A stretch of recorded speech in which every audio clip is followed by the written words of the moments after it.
Hi,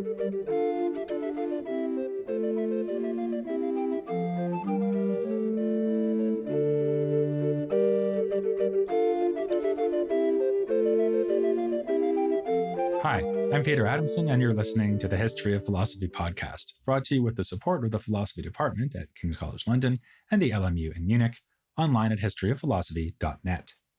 Today's episode, Music of the Spheres, Johannes Kepler. Over the last couple of episodes, I've been trying to place two great astronomers of the 16th century within the context of that time. But rather ironically, it's only now that we come to a third great astronomer, who lived well into the 17th century, that the intellectual currents of the Renaissance become impossible to ignore. Johannes Kepler was born in 1571 and died only in 1630, meaning that his life overlapped with that of figures like René Descartes and Thomas Hobbes. But then Hobbes lived to be 91 years old, so overlapping with him was easy to do. Certainly some aspects of Kepler's thought seem at home in the 17th century. His repeated comparison of the cosmos to a clock fits with the mechanistic conception of nature we find in Descartes and other Enlightenment philosophers. But in most respects, Kepler comes across as a figure of the Renaissance and Reformation period. Like Lipsius, his career was shaped by conflict between Protestants and Catholics. Like Melanchthon, he was himself a deeply pious Lutheran who saw astronomy and astrology as the ideal route to the knowledge of God. And speaking of ideal, he was, like Nicholas of Cusa and Marsilio Ficino, a Platonist. In one of his most important works, On the Harmony of the World, Kepler credits Plato with the idea that God, the actual fount of geometry, practices eternal geometry and does not stray from his own archetype. You could hardly do better as a statement of Kepler's own intellectual project. We can begin his story by picking up where we left off last time. At the end of his life, having lost favor with the Danish court, Tycho Brahe had moved to live near Prague. Here he took on the young Kepler as an assistant. Kepler had already been shaped by his studies in Tübingen, where Melanchthon's ideas shaped the curriculum. Despite curricular and religious reform, Aristotle was still a fundamental author there, and Kepler was very familiar with his works. He had sufficiently strong ancient Greek to second-guess translations of Aristotle's metaphysics, and when he came to defend Copernican heliocentrism, he referred to Aristotle for evidence that this view had been anticipated by the Pythagoreans. As this shows, Kepler was shaped by the humanistic values of Tübingen, which included the study of mathematics as a classical science that needed to be revived or restored. Remember that this rhetoric was also used by Brahe. The most significant influence on him was probably that of his mathematics professor, Michael Maestlin. As we saw, Maestlin defended a realist version of the new Copernican astronomy. He passed this conviction on to Kepler, along with the theological rationale for research on such topics. As Kepler put it in a 1595 letter to Maestlin, "Even in astronomy, my work worships God." Another thing Kepler took away from his student years was an enthusiasm for astrology. The intellectual culture created by Melanchthon obviously stands behind Kepler's remark, "I am a Lutheran astrologer, throwing away the nonsense and keeping the kernel." He was, like Melanchthon and Brahe, dubious about the possibility of using astrological methods like horoscopes to predict the fate of individual people. Kepler gave himself as an example. While the stars may have influenced his natural dispositions in some ways, he had assets like relative wealth, an advantageous male gender, and good schooling that were not given to others born under the same configuration of stars. But when it comes to larger-scale phenomena, like the weather, it does make sense to seek explanation at the level of heavenly influence. He saw comets and the new stars, that is, the two supernovas that became visible in 1572 and 1604, as portents sent by God. "Whenever something new and extraordinary appears in the heavens," he wrote, "sublunar nature trembles in some way." For him, such manifestations were part of a providentially ordered system of the world, a conviction he illustrated with an anecdote about him and his wife. At dinner, Kepler joked that if lettuce, oil, vinegar, and sliced eggs flew around in the air for long enough, they would come together to make a salad like the one she had just served him. "Yes," she said, "but not so well arranged." Following her lead, Kepler gave a severe dressing down to proponents of the Epicurean notion that the world comes together as a result of random interactions. The new star of 1604 was, he argued, no chance appearance of celestial matter, but a divine sign of momentous events and a puzzle sent by God to test our powers of ingenuity. Whatever momentous event this supernova signified, it was not the meeting of Kepler and Brahe, because that pivotal event in the history of science had already occurred. By chance, or maybe not, it came almost exactly at the dawn of the 17th century, early in the year 1600. The two men wanted different things out of their collaboration. Kepler wanted to make use of Brahe's meticulous and extensive record of celestial observations, which, thanks to his instrumentation and careful methods, were as much as 50 times more accurate than the values used by Copernicus. To give you some idea of the potential of this information, Kepler was able on this basis to predict a transit of Mercury across the face of the Sun in 1631. It happened as he predicted, though he did not live to see it. As for Tycho, what he wanted was to settle a score. He prevailed upon Kepler to write a refutation of Nicolaus Reimer, known in Latin as Ursus. He was an imperial mathematician and a royal pain in Brahe's backside. To make a long story short, Ursus and Brahe were involved in a dispute over priority for invention of the Tychonic system. As discussed last time, this set of hypotheses has the 5 planets orbiting the Sun and the Sun and Moon orbiting an unmoving Earth. The fact that we do indeed call this the Tychonic system shows that Brahe has gone down as the winner in history's books. But a book put out by Ursus in 1597 on astronomical hypotheses portrayed Brahe as a total loser. Alongside accusations of mathematical incompetence and scientific malfeasance, Ursus descended to the level of sexual innuendo aimed at Brahe's common-law wife. Kepler had innocently strayed into this dispute by writing an admiring letter to Ursus, adopting the tone of a respectful younger scholar. Ursus cynically exploited the letter by quoting it in his own book so as to insinuate that Kepler was on his side. Now, Brahe wanted Kepler to repudiate Ursus publicly, and Kepler, keen to establish a good working relationship with Brahe, was willing to oblige, though evidently not eager, given how long he took over the project. By the time the resulting work was done, Tycho was already dead, and it was not published in print. As sordid as the whole situation was, and Kepler's reluctance notwithstanding, the treatise is well worth the attention of historians of philosophy and science. For one thing, the very fact that Ursus and Brahe were so concerned over issues of scientific priority was, like a comet or supernova, a sign of the times. You might recall that in the middle of the 16th century, Girolamo Cardano was involved in a controversy over who could take credit for a certain mathematical discovery. I mentioned this in episode 363. We're seeing similar issues arise here, and interestingly, claims for priority were made on the basis of private correspondence and not only publication in print.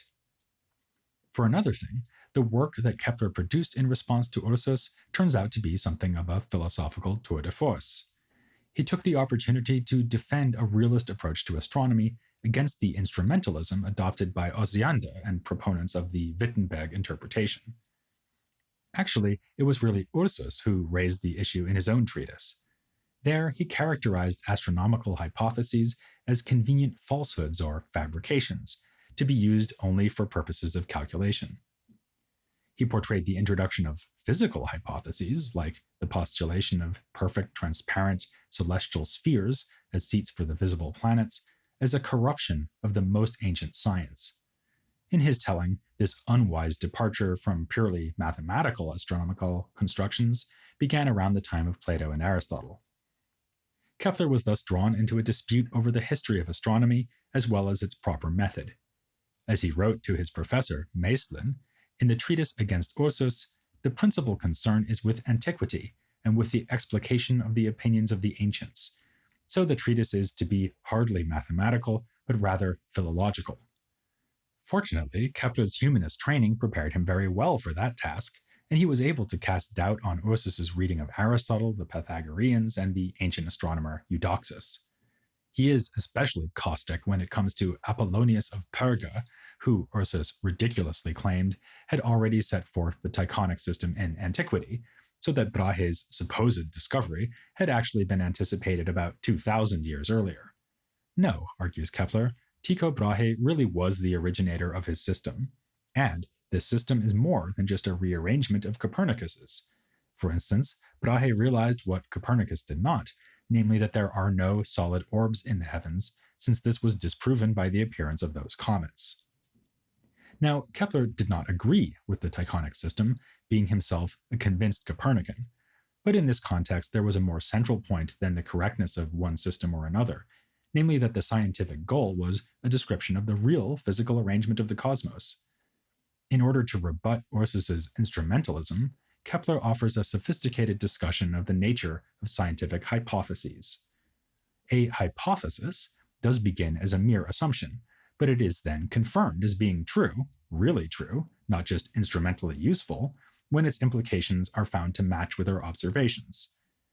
The objection to this had always been that the same set of observations could be compatible with several inconsistent hypotheses. Kepler was obviously aware of this, and in fact would later give a nice analogy for the mathematical equivalence of the Tychonic and Copernican systems.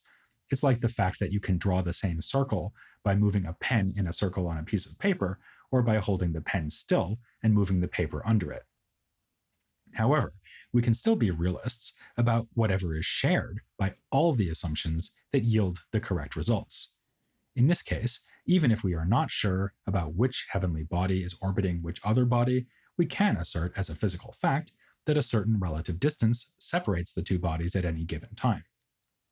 Instrumentalists like Ursus and Osiander were effectively extrapolating from some undecidable cases to suggest that all of astronomy is undecidable. But this is clearly wrong, as we can see in cases where there is no dispute, like the measurements of the diameters of celestial bodies.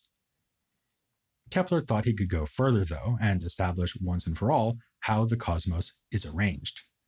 Admittedly, mere observations, even the painstaking ones made by Brahe, were only going to allow for calculation of relative distances, but other considerations would settle the issue between one set of hypotheses and another. For Kepler, these considerations would come from a rather surprising direction: Platonist metaphysics. In an early work from 1596 called the Mysterium Cosmographicum, or Cosmographic Secret, Kepler set out to explain why there are exactly as many planets as there are, or were then thought to be. In answer, he unveiled what he took to be the hidden divine arrangement of the heavens. He had discovered that if, with Copernicus, we assume that the Earth and other planets are going around the Sun, then the orbits of those planets can be fitted within spheres that contain the shapes of all 5 Platonic solids. These are the cube, the pyramid or tetrahedron, the octahedron, the icosahedron, and the dodecahedron. They had been used in Plato's Timaeus as an explanation for the construction of the elements and the heavens. Now, Kepler pointed out that if you arrange the Platonic solids in the right order and inscribe them within circles, you will get, more or less, exactly the ratios of the orbits of the planets that were then known. The Earth will be right in the middle, further from the Sun than Mercury and Venus, closer than Saturn and Jupiter. When Kepler discovered this, he wept tears of joy, for he felt that he had finally made good on the ambition of his predecessors to discern God's cosmic plan. As a bonus, he could now explain the empty spaces between the planetary orbits in the Copernican system. They need to be that far apart for the sake of mathematical proportion. Furthermore, he thought that this discovery could banish all talk of equivalent hypotheses and instrumentalism. The number and arrangement of Platonic solids has a mathematical rationale behind it. Even without ever looking into the night sky, we could expect that God, Plato's eternal geometer, might construct the universe with just this perfect structure. Then, lo and behold, observations confirm that this is indeed the structure he has chosen. Now, this line of thought might evoke our skepticism. In a book on the Platonism underlying Kepler's science, Rhonda Martins admits, where Kepler speaks as though he derived the archetypal theory by a priori reasoning and then tested for fit against empirical data, it's more accurate to say that he first had the empirical pattern and then tried to fit it to an archetypal account. But Kepler was convinced that mathematics gives us independent insight, not based on observation, into the causes of the heavenly arrangement. Remember that in this period, an a priori scientific account is one that uses causes to explain effects rather than vice versa, So he took himself to have provided the a priori rationale, confirming the hypothetical proposals of Copernicus. Using the same method, he believed he could rule out even theories embraced by fellow Copernicans. Around the same time, Giordano Bruno was arguing that the universe is infinite and contains other worlds that we cannot observe. But Kepler believed that the universe is limited in size. Having made ordered proportion quite literally central to his cosmology, he could hardly admit that the universe is unbounded and in fact has no center. Though he did admit, as a hypothesis that could not yet be decided by observation, that some of these so-called fixed stars might be closer to us than others. Kepler felt vindicated rather than undermined when the invention of the telescope facilitated the sighting of previously invisible stars. If the universe were infinite and full of stars in all directions, he argued, we should see a dome of solid brilliance above us at night rather than scattered pinpricks of light. This problem, now called Olber's paradox or the dark night sky paradox, was first posed by the English Copernican Thomas Digges. Since the basis of Kepler's case was his philosophy of mathematics, we should say a bit more about it. He makes a number of illuminating remarks on the topic in On the Harmony of the World, which came out in 1619, more than 20 years after the Mysterium Cosmographicum.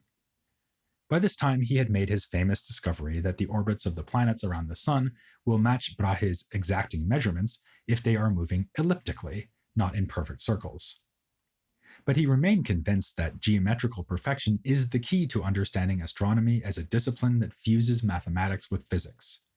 The arrangement in terms of Platonic solids has the force of necessity, he says, because the Platonic solids and their order are relations that partake of divine archetypes. Plato was right to say in his dialogue, the Meno, that the soul recollects the truths of mathematics, that is, discovers them as knowledge that lies hidden within the soul. Here, Kepler was influenced by the late ancient Platonist Proclus, whose commentary on Euclid is quoted at length in Kepler's treatise. As both Plato and Proclus taught, when we undertake mathematical inquiry, we begin by studying harmonies that can be grasped by sensation, and then understand them by discovering those same harmonies as innately present within our own souls. While the observable motions of the heavens are one case of a harmony that is available to the senses, a more obvious case, and one that is nearer to hand, is music. Thus, Kepler devotes On the Harmony of the World to the Pythagorean theory of harmony, which can be applied to both astrology and astronomy. He even includes musical notation, where individual notes written on a staff are labeled with the names of the planets, and says that different singing voices correlate to different heavenly bodies. If you are a tenor, for instance, then you have a Martian singing voice, since its place on the harmonic scale is like that of Mars relative to the other planets. Fans of the old Bugs Bunny cartoons can now enjoy a moment of revelation, as they finally understand what Marvin the Martian's Illudium Pu-36 explosive space modulator was supposed to modulate. Since Kepler was born before the advent of Warner Brothers, he thinks of a different cultural reference, the Pythagorean idea of the music of the spheres. Kepler does not think there is literally audible sound in the heavens, but there doesn't need to be. God has composed a cosmos that is musical in the deeper sense of possessing a perfect harmony, which is entirely rational and entirely natural, as he puts it. Given that Kepler is nowadays most famous for having proposed elliptical orbits, it's downright astonishing to see how little is said about this in his magnum opus on harmony.